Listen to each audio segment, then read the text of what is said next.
Ok, gente, boa noite a todos. Boa noite. Nós vamos continuar com a nossa série de Mashiach e Redenção. Semana passada falamos sobre os profetas e essa semana nós vamos continuar falando sobre os profetas. E para a gente depois entrar nas profecias contemporâneas, enfim. Então, seguindo o Maimônides, nas leis que ele fala sobre a base da Torá, capítulo 8, eu vou ler e vou traduzir para vocês, ok? Então vamos lá. Primeira lei. Maimônides escreve, Moshe Rabbeinu, Lo iminu bo Israel mipnei otot shasah. Moisés, o povo acreditou nele, não foi porque ele abriu o mar, não foi porque ele fez chover pão no deserto, maná, ou que ele trouxe 10 pragas no Egito, não foi esse o motivo pelo qual o povo acreditou nele. Mas sim, ele fala, porque aquele que acredita numa pessoa, porque ele fez sinais ou milagres, lá no fundo ele não tem certeza se aquela profecia é verdadeira, se aquela pessoa é um profeta verdadeiro. Por quê? A pessoa pode fazer aquele sinal, aquele milagre, o pseudo-milagre, não de verdade, mas sim através de magia negra, bruxaria. Existem forças negativas na criação, forças da impureza. Tudo que Deus criou tem os dois lados, tem o lado da santidade e o lado da impureza. Então uma pessoa que conhece magia negra, bruxaria, também consegue fazer algumas coisas assim, alguns sinais, algumas coisas diferentes. Então, o povo não acreditou no Moisés porque ele fez milagres. Não foi por causa disso. Maimônides, ele fala que todos os milagres que Moisés fez no deserto, ele fez porque tinha necessidade daqueles milagres. Por exemplo,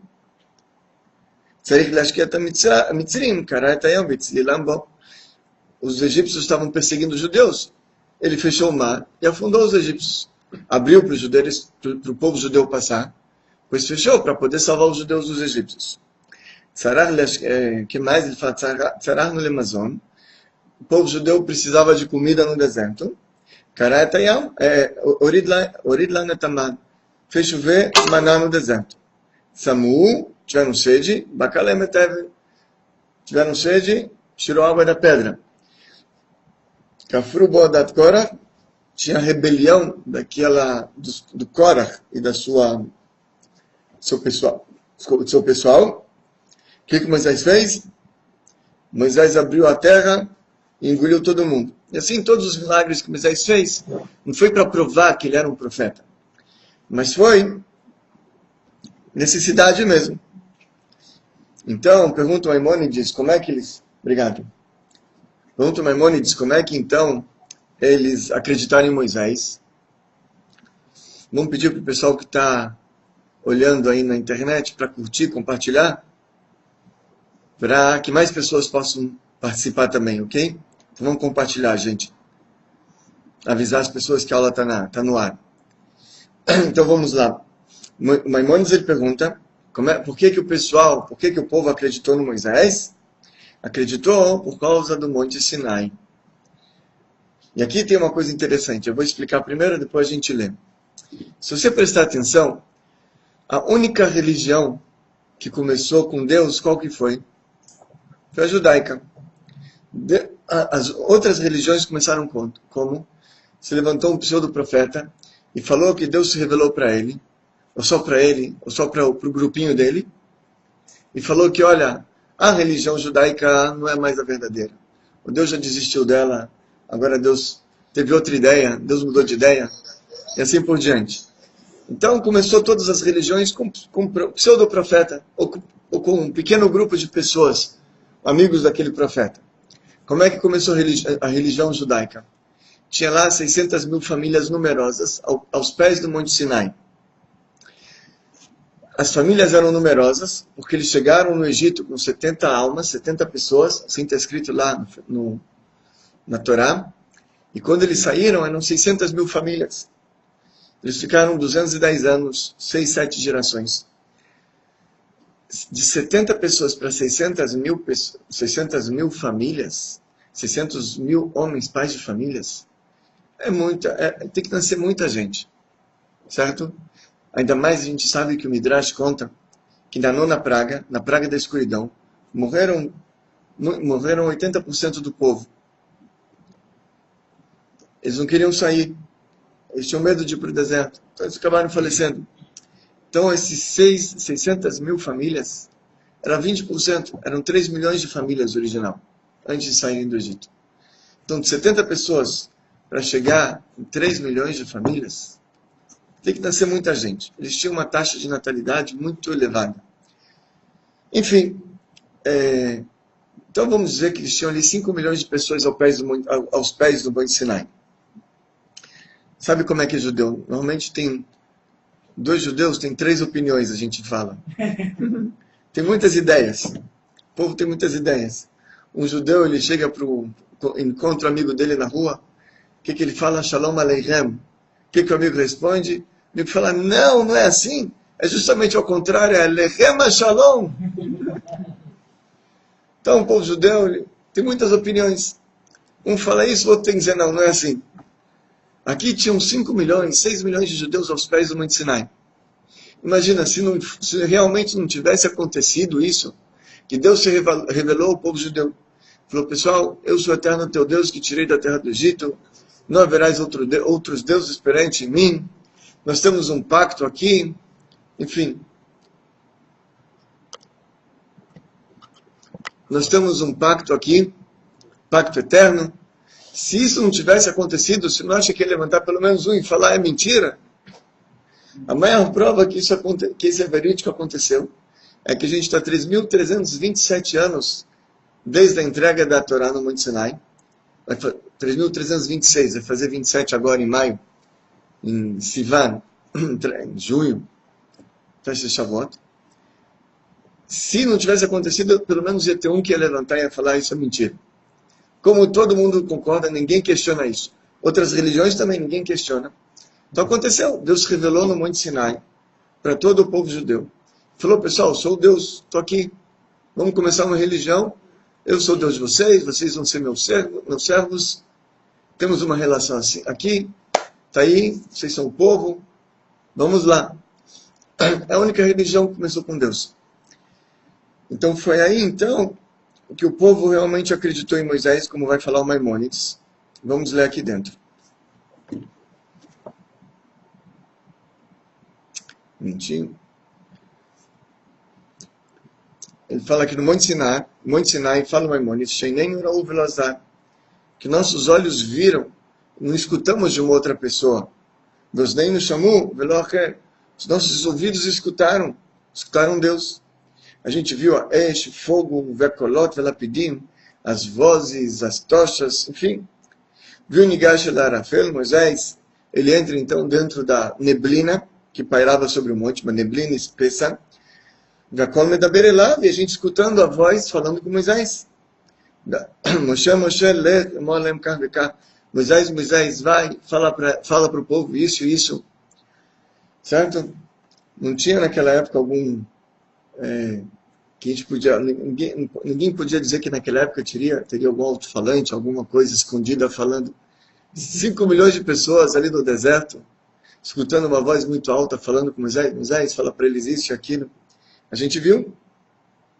Vekaromer, assim está escrito em Deuteronômio 5, versículo 4. Panim bepanim, liberavai macam. Face a face, falou o eterno vosso Deus com vocês. Venemari, assim está escrito também, no mesmo Deuteronômio 5, só que um versículo antes. Não foi com os pais de vocês que Deus fez esse pacto, mas com vocês Deus fez esse pacto. Com o pessoal que estava lá vivo no Monte Sinai.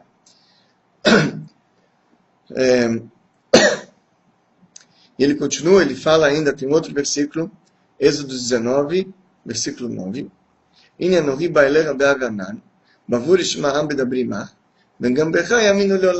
Antes da entrega da Torá, Deus vem para Moisés e fala para Moisés, eis que eu venho a você na nuvem espessa, para que o povo escute eu falando com você, e também em você, Moisés, eles vão acreditar para sempre. Ou seja, que antes de Deus falar com Moisés, antes do povo escutar Deus falando com Moisés, eles acreditavam até um certo ponto. Eles acreditavam com o pé atrás. Ele abriu o mar? Abriu. Mas será que não foi magia negra, bruxaria? Ele transformou água em sangue no Egito, primeira praga? Transformou. Mas o faraó, ele chamou os bruxos que tinham lá. Os bruxos também conseguiram transformar. Assim fala o Midrash. O Egito, ele era o polo assim mais avançado em bruxaria e magia negra. Eles tinham academias de ponta, bruxaria de ponta naquela época, terceira geração. Eles ensinavam já a fazer bruxaria e magia negra já como é que chama? Na pré-escola para as crianças. Então eles tinham tecnologia de ponta em magia negra. Então, antes eles ficavam com o pé atrás. Ok, transformou água em sangue, mas os bruxos também fizeram. Depois conseguiu transformar a água em sapo, tirar o sapo da água, mas os bruxos também fizeram. Na praga do piolho, os bruxos não conseguiram já. Está escrito que Faraó, ele falou para os bruxos dele transformar areia em piolho, os bruxos não conseguiram, e falaram, Etz Belokim, isso aqui é o dedo de Deus, isso aqui bruxaria não faz. Então, mas ok, mas até então o povo não tinha assim 100% que ele realmente é um profeta verdadeiro. Quando eles escutaram Deus falando com Moisés, falaram, opa, a gente está escutando aqui, a gente mesmo está vendo. Ele fala, isso parece o quê? Então, dale. Então, as próprias pessoas que viram, eles são as testemunhas que a profecia de Moisés é uma profecia verdadeira. Moisés não precisava nem fazer um milagre para eles, porque Deus falou com Moisés e viu, eles escutaram isso. Ok? E não precisou fazer nenhum milagre para provar que ele era um profeta.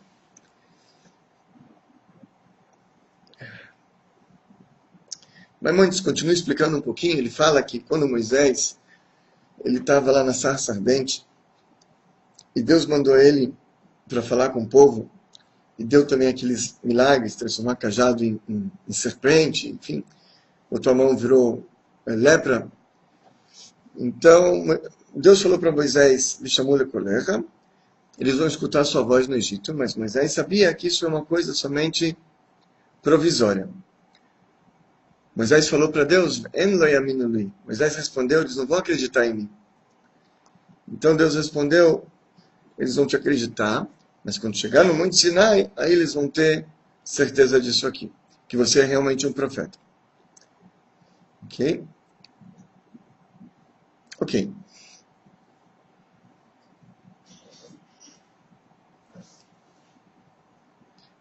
Então ele continua, Maimônides, e fala o seguinte, depois de Moisés, se levantar uma pessoa e faz um milagre, e depois vem falar que é um profeta e faz uma profecia, você vai atrás dele ou não?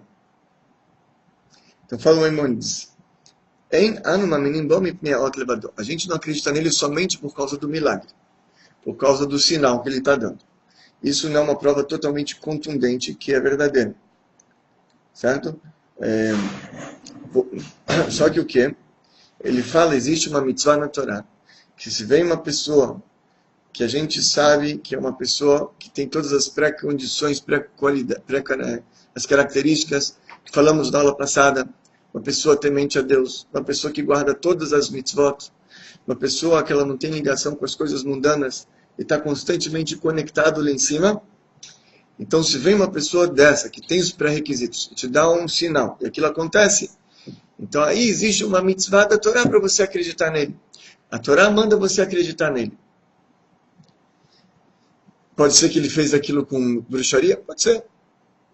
Pode ser. Mas a Torá manda você acreditar nele. Ok?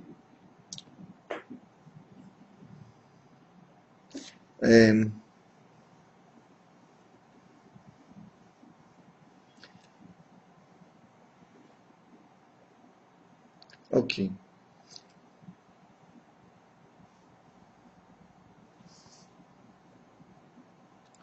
Muito bem. Então vamos lá. Agora ele continua, Maimônides, ele fala, Davad Barur Mefurash Batorá, olha só, é uma coisa clara, uma coisa totalmente explícita na Torá, que as mitzvot que Deus entregou ao povo judeu são todas elas eternas para sempre. Elas são imutáveis. Elas são a vontade divina. E assim como Deus não muda, ele não sofre mudanças de acordo com as nossas atitudes, enfim. Assim também as mitzvot, que são a vontade de Deus, também não mudam, são eternas.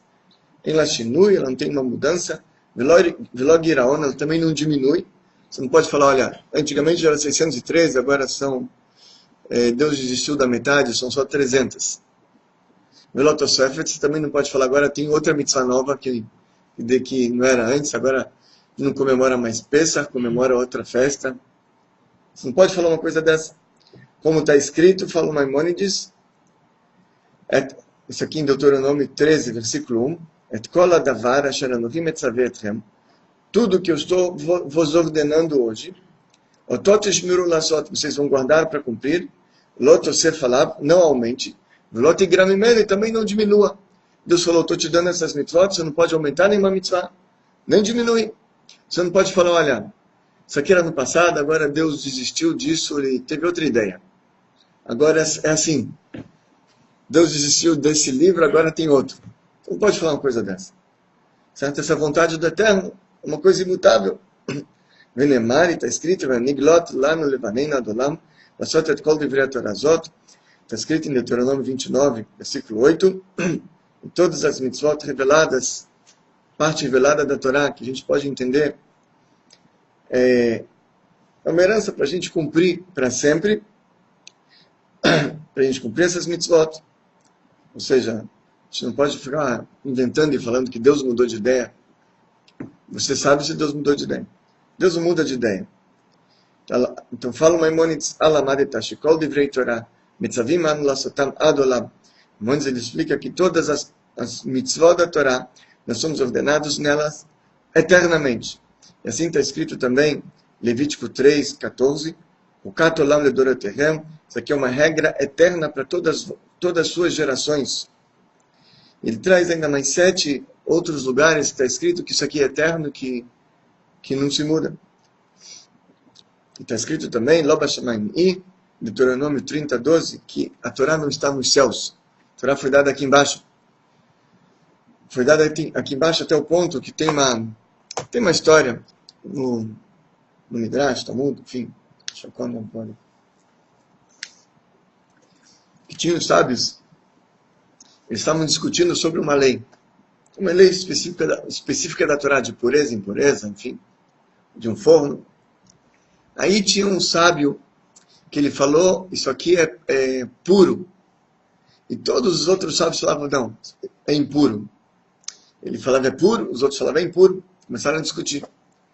Aí virou o sábio que estava contra todos os outros, aquele rabino que estava sozinho, falou, se eu estou certo, que o rio comece a subir em vez de descer, que a água corra para cima. E o fluxo começou a subir.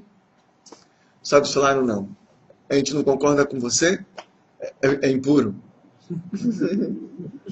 Aí ele falou, mas se eu estou certo, então, que essa árvore aqui, que ela suba 50 cúbitos, 25 metros para cima, a árvore saiu do solo e foi assim para o céu, fez um milagre.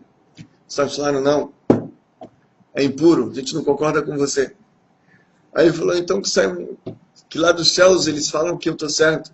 Saiu uma voz lá do céu, assim, e falou que esse rabino, que era o único, ele está certo.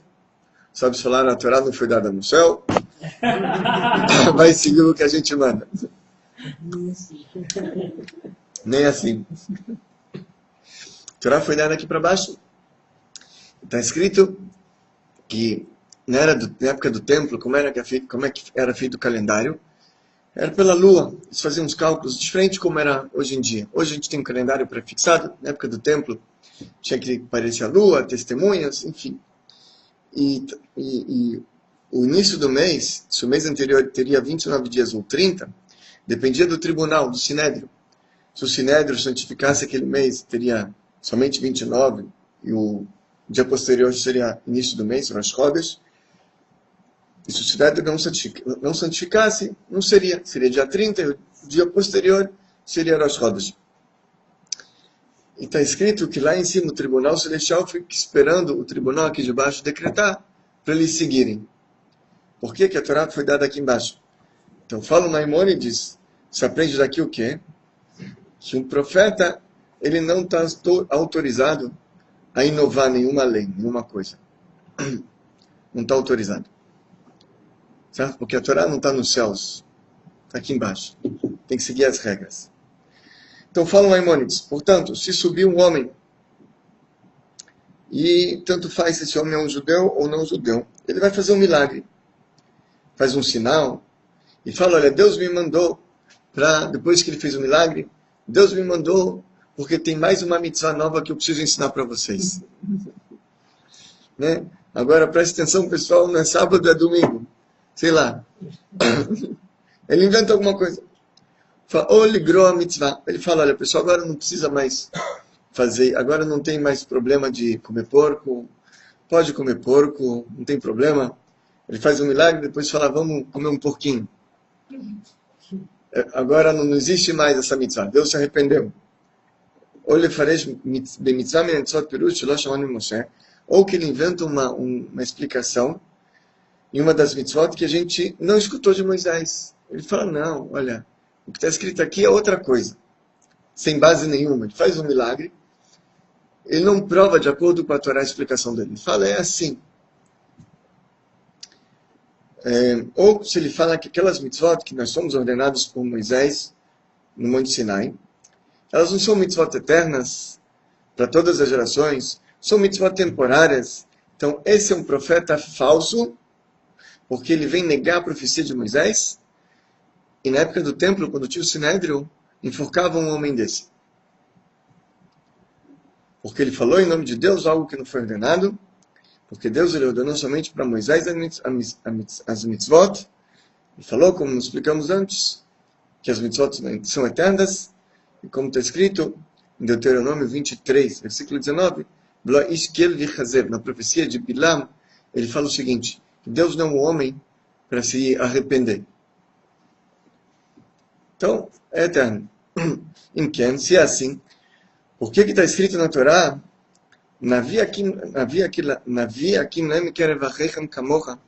Deus ele promete que eu vou botar mais profetas para vocês, como Moisés era.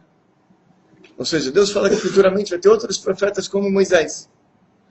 Então ele traz aqui o Maimônides que a missão de um profeta não é fazer uma nova religião, mas sim fortalecer e fortificar o povo no cumprimento da Torá. No cumprimento da Torá de Moisés. Ok? Ou, por exemplo, um profeta, uma outra função que ele tem, é aconselhar o povo em coisas materiais, mundanas. Faz guerra, não faz guerra. Compra isso, não compra aquilo. Ele traz aqui como aquela história do Saul, que ele foi procurar as jumentas do pai, e ele foi perguntar para quem? Para o profeta Samuel. E o profeta Samuel falou para ele as jumentas. Então, o profeta também para coisas materiais. No Tânia, num dos trechos do Tânia, o Admor Azaken ele escreve que quando vocês virem perguntar para mim coisas, para entrar em entrevistas particulares comigo para perguntar assuntos, fala, não me perguntem assuntos materiais, só assuntos espirituais. Porque assuntos materiais são coisas de profetas. Como o Saul, que foi procurar os jumentos, perguntou para o profeta Samuel. Mas vocês não me perguntam coisas materiais. Compro casa, não compro casa. Vendo carro, não vendo carro. Faço negócio, não faço negócio. Mas aqui ele falou, não me perguntem isso. Só que o pessoal continuou entrando, continuou perguntando, ele continuou respondendo. E assim também, assim era o nosso Rebbe também. Hoje mesmo, alguém abriu uma carta do Rebbe comigo. Então, a carta começava assim, o Rebbe falava, você me pergunta se é para comprar terreno, porque seus amigos também compraram, e parece ser um bom negócio. Então, o Rebbe fala, primeiro, se é verdade que seus amigos compraram, e não parece um mau negócio. E se você não precisa desembolsar toda a sua reserva para isso, então eu acho que é bom você fazer esse negócio. Então, estou perguntando para o Rebbe se é para comprar um terreno, não sei aonde. E o Rebbe dá para ele explicações, né? Você não vai acabar com a tua reserva, isso é bom negócio. Isso é coisa de profeta, não é coisa de... Certo? Então, isso é coisa de rabino. Se vier perguntar para mim, compra ou não compra. Eu não estudei economia. Eu não leio jornal. Eu não sei. A gente pode tentar conversar junto para ver o que é melhor. Mas o Rebbe falava, compra aqui, não compra aqui, faz isso, faz aquilo. Isso é coisa de profeta. Ok, então, vamos lá. E quando ele ordena para você fazer uma coisa, é uma mitzvah da Torá, você escutar o profeta.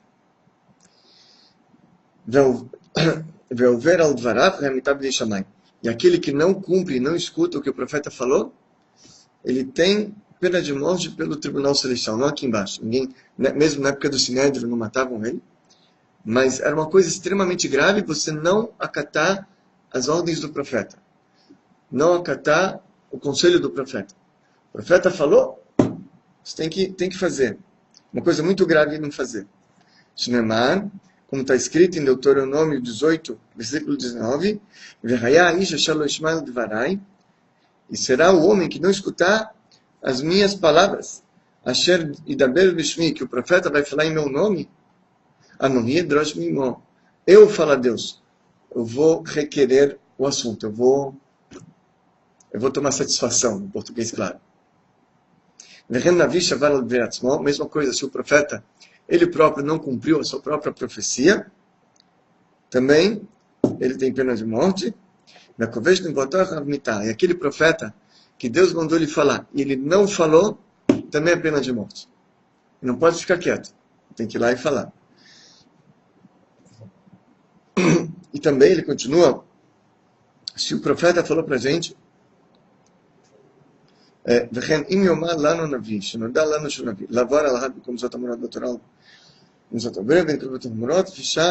ele traz uma coisa interessante. Você me pergunta, bom, tinha o profeta Elias no Monte Carmel. Ele fez lá um sacrifício, não foi? Teve aquela história, tinha 250 sacerdotes daquela idolatria do Baal. Eles fizeram um teste para provar quem é o profeta verdadeiro. Os sacerdotes do Baal pegaram lá um boi, o profeta Elias tinha que pegar um boi, os 250 sacerdotes do Baal tinham que pegar um boi, eles iam bater sobre um altar lá, e aquele que viesse um fogo do céu e consumisse o sacrifício, é uma prova que eles são verdadeiros. Os 250 sacerdotes do Baal ficavam o dia inteiro tentando fazer com que queimasse o boi deles. Bateram, eles fizeram um túnel subterrâneo, tentaram botar fogo, não pegou. Está escrito lá eles tentaram fazer de tudo para botar fogo escondido, não conseguiram. Já era de tarde, o profeta Elias falou, me traz meu boi, joga bastante água aqui, jogaram água. Ele abateu o boi, ele rezou, falou, Aneni Hashem Aneni, Deus me responda, e veio um fogo do céu e consumiu o sacrifício dele. Só que você pergunta, tem uma lei, que uma vez que foi construído o templo, então não poderia mais ser, uma vez que foi escolhido lá em Jerusalém, não poderia ser feito um sacrifício fora do local. Uma vez que foi feito, tinha lá os tabernáculos, não podia ser feito um sacrifício em qualquer lugar. E ele fez. Como é que o profeta Elias fez um sacrifício fora do local? Então ele explica aqui, o Maimônides, que essa é uma outra regra, que se vem um profeta e fala para fazer uma mitzvah, ou algo que não pode, ele ficha provisoriamente, é uma mitzvah escutar o que ele fala. Assim a gente escutou dos sábios de geração por geração, desde o Monte Sinai.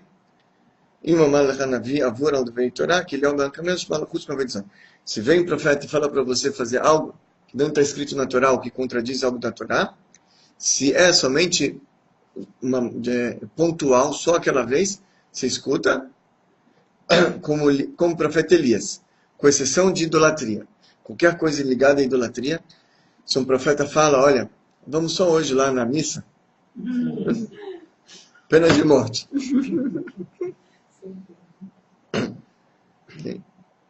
Ok?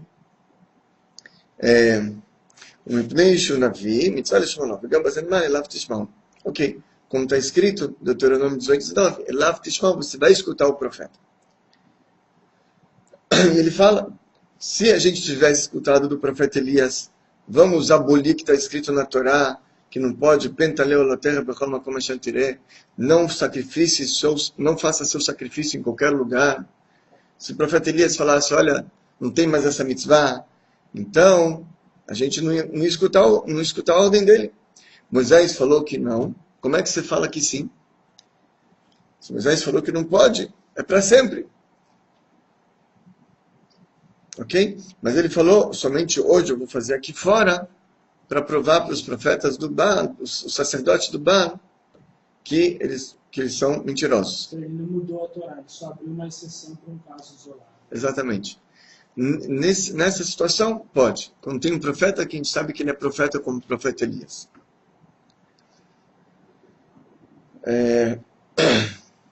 Ok.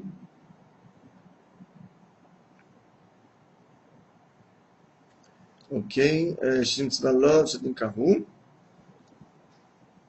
Mas se ele vir e falar, não, agora não existe mais essa mitzvah, na época do templo, era pena de morte por estrangulamento. Ok. Como a gente falou, a única exceção é qualquer coisa ligada à idolatria, que mesmo momentaneamente, pontualmente, a gente não escuta um profeta. Ok? Muito bem. Continuando. Mais um pouquinho. Ele traz, qualquer pessoa que se levantar e fala, olha, Deus me enviou a vocês. Eu me lembro quando a gente fez a exposição do templo, então teve um lá que veio e me deu um cartãozinho, estava escrito no cartão dele, Messias. Falei, muito prazer, Jacob. Falei, não, eu sou o Messias. Sou o Messias verdadeiro. Falei, acho que era um caso psiquiátrico. Mas se levantou e falou, eu sou um profeta. Deus me enviou. Então o Maimônides fala, ele não precisa fazer nenhum milagre ou nenhum sinal que nem fez o Moisés, ou que nem fez o Elias, ou que nem fez o Eliseu. Ele não precisa mudar o curso do mundo, da natureza, não precisa abrir o mar ou ressuscitar defunto, não precisa. O que ele precisa fazer? Ele precisa sim falar coisas futuras que vão acontecer, e as coisas têm que acontecer 100%. Portanto, quando vem uma pessoa e fala, olha, que a gente conhece, que ele é uma pessoa apropriada para ser um profeta, pela postura dele, um sábio, um temente a Deus, uma pessoa que está totalmente conectada com Deus o tempo inteiro. E ele não está vindo aqui aumentar uma mitzvah ou diminuir outra mitzvah, mas sim, ele está servindo a Deus e está incentivando o povo a servir a Deus. A gente não fala, então, se você é realmente um profeta, me abre o mar aqui, ou ressuscita o defunto. A gente não fala isso para ele. Mas sim que a gente fala, se realmente eu sou um profeta, me fala uma coisa que vai acontecer no futuro. E ele fala e a gente espera. Se realmente acontece, e não caiu nenhum detalhe do que ele prometeu, aconteceu 100% com todos os detalhes, aí você sabe que ele é um profeta verdadeiro. Mas se não, se caiu mesmo um detalhe pequeno, aí você sabe que é um profeta falso. Se errou alguma coisinha, já é um profeta falso.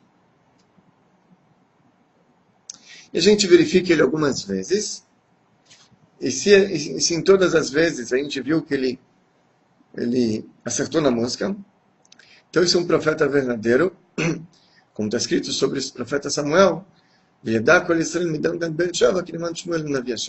todo o povo judeu, desde Dan até Beersheba, eles sabiam que é um profeta verdadeiro para Deus.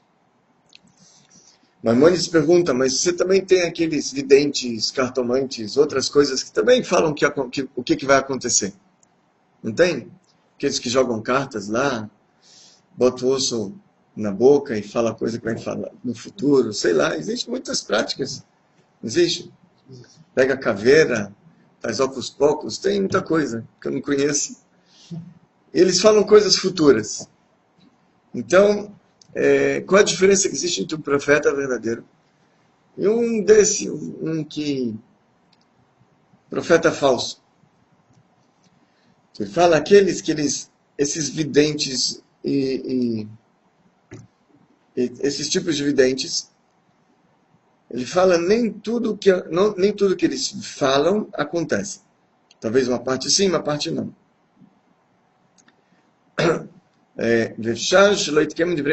E pode ser que aquilo que eles falam nada vai acontecer. E que eles erram em tudo. Porém, o profeta, a profecia dele acontece em todos os detalhes. Como está escrito em Reis 2, Reis Beit, okay?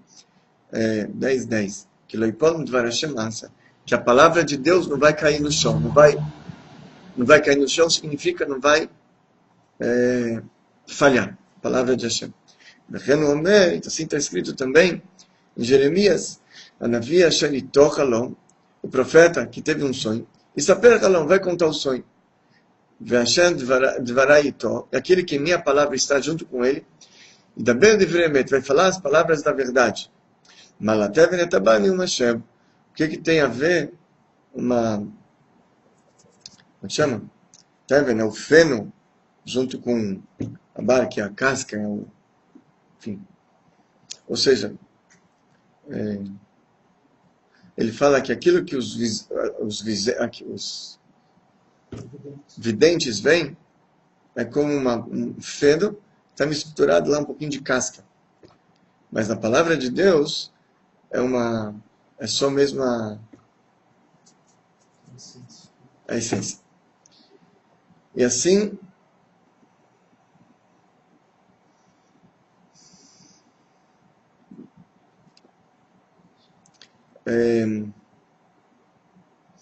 então, ele fala aqui um profeta, ele vem informar coisas futuras que vão acontecer, tanto coisas comunitárias, como coisas particulares para pessoas individuais, como Saul, que ele perdeu os jumentos, ele foi procurar o profeta Samuel para informar onde é que estão. E assim, um profeta ele não vem ensinar uma nova religião, aumentar uma mitzvah ou diminuir uma mitzvah. Os castigos das maldições que um profeta ele fala. Aqui está uma coisa interessante. Eu talvez vou explicar, depois a gente vê aqui dentro. Tem dois tipos de profecias. Profecias boas e profecias ruins. Então pode ser um profeta que vai falar para você, se você não se arrepender, então vai ter guerra. Se vocês não fizerem tchuvá, voltarem para Deus, vai ter fome. Uma profecia ruim. Existem profecias boas. Mashiach está chegando. Vai ter bastante... Amanhã vai ter bastante abundância e fartura. Profecias boas. Aonde você consegue realmente testar um profeta, se ele é um profeta verdadeiro ou falso? Na profecia boa. Por quê? Porque quando a profecia é ruim, se o povo faz tchuvá, Deus cancela a desgraça. Deus ele também é todo piedoso, ele pode perdoar também. Então você não consegue provar se um profeta é verdadeiro numa profecia ruim. Onde você prova? Na profecia positiva. Se ele fala uma coisa boa, aquilo tem que acontecer. Deus não volta atrás, porque essa é a regra que ele fixou na sua Torá. Então tem uma história no Taná, profeta Jeremias. O profeta Jeremias ele estava falando o tempo inteiro, avisando os reis sobre a destruição do templo, do primeiro templo. E era uma profecia atrás da outra. Até o ponto que colocaram ele no calabouço, depois jogaram ele num porão. Ele quase foi morto. E Deus falou para ele, faz uns estribos, fica andando. E ele andava nos reis ali, e falava, assim disse o Eterno dos Exércitos. Não, desculpa, esse era do Hanan Ben Azul. Outro. Ele falava coisas ruins, ele falava profecias ruins. Naquela mesma época surgiu um outro cara, o nome dele era Hanania Ben Azur. Hanania Ben Azur, ele falava que ele era um profeta. E ele se levantou, foi logo um pouquinho antes da destruição do primeiro templo. Já tinha sido exilado os sábios para a Babilônia, e também parte do exército tinha sido exilado, os artesãos tinham sido exilados, de modo que o povo não tinha muito como se defender também. Eles não tinham como fazer suas armas de guerra. Eles não tinham já um exército organizado, foram exilados. E Jeremias falava, voltem, Deus ainda pode poupar vocês, não destruir o templo. E aí nessa situação surgiu Hanania ben Azur.